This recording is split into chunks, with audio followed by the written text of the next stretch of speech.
తెలంగాణ అసెంబ్లీలో అధికార ప్రతిపక్షాల మధ్య మాటల యుద్ధం నడిచింది. డిమాండ్ ఫర్ గ్రాంట్ పై సీఎం రేవంత్ రెడ్డి హరీష్ రావుల మధ్య వాగ్యుద్ధం జరిగింది. సీఎం రేవంత్ వ్యాఖ్యలకు హరీష్ రావు స్ట్రాంగ్ కౌంటర్ ఇచ్చారు. దీనికి నిధులు కేటాయించడం జరిగింది.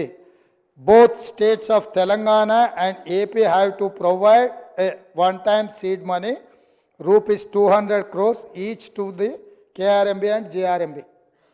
స్పష్టంగా గోదావరి రివర్ మేనేజ్మెంట్ బోర్డ్, కృష్ణానది రివర్ మేనేజ్మెంట్ బోర్డు ఈ ప్రాజెక్టులకు అప్పజెప్పిన తర్వాత వాటిని నిర్వహించడానికి 200 కోట్లు కృష్ణానది నిర్వహణ కోసం, 200 కోట్లు గోదావరి నది నిర్వహణ కోసం చంద్రశేఖరరావు గారు ముఖ్యమంత్రిగా, సాగునీటి పారుదల శాఖ మంత్రిగా 2023 బడ్జెట్లో ప్రవేశపెట్టిన డిమాండ్ ఫర్ గ్రాంట్స్.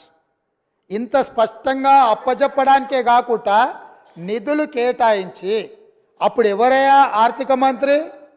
వారే. ఏ పాపం చూసినా, ఏ పాపం ఎత్తికినా అది సాగునీటి పారుదల పాపాలు ఎత్తుకుతే వీరే కనిపిస్తారు, అది ఆర్థిక శాఖలో పాపాలు ఎత్తుకుతే వీరే కనిపిస్తారు. ఈ పాపాలకు మొత్తం ఆ పాపాల బైరవుడే కారణము.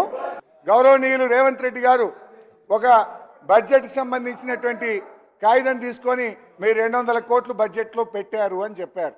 ఎస్, బడ్జెట్లో మేము ప్రతిపాదించినాం తప్ప ఒక్క రూపాయి కూడా కేఆర్ఎంబికి రిలీజ్ చేయలేదు. కేంద్ర ప్రభుత్వానికి కొన్ని షరతులు పెట్టాం. కృష్ణా వాటర్లో 50-50 రేషియో ఇవ్వండి. పోతిరెడ్డిపాడుకు 34 టీఎంసీల కంటే ఒక చుక్క నీళ్లు ఎక్కువ తీసుకుపోవడానికి వీలు లేదు. శ్రీశైలం వినండి, శ్రీశైలం ఎండిడిఎల్ 830 మెయింటైన్ చేయాలి. అదేవిధంగా డ్రింకింగ్ వాటర్లో 20% అకౌంటబిలిటీ చేయాలి. ఇవన్నీ ఒప్పుకుంటే మేము బోర్డుకి ఇవ్వడానికి అభ్యంతరం లేదు అన్నాం. వాళ్ళు ఒప్పుకుంటే బడ్జెట్లో ప్రతిపాదన పెట్టాం. వాళ్ళు ఒప్పుకోలేదు, నయా పైసా కూడా మేము విడుదల చేయలేదు.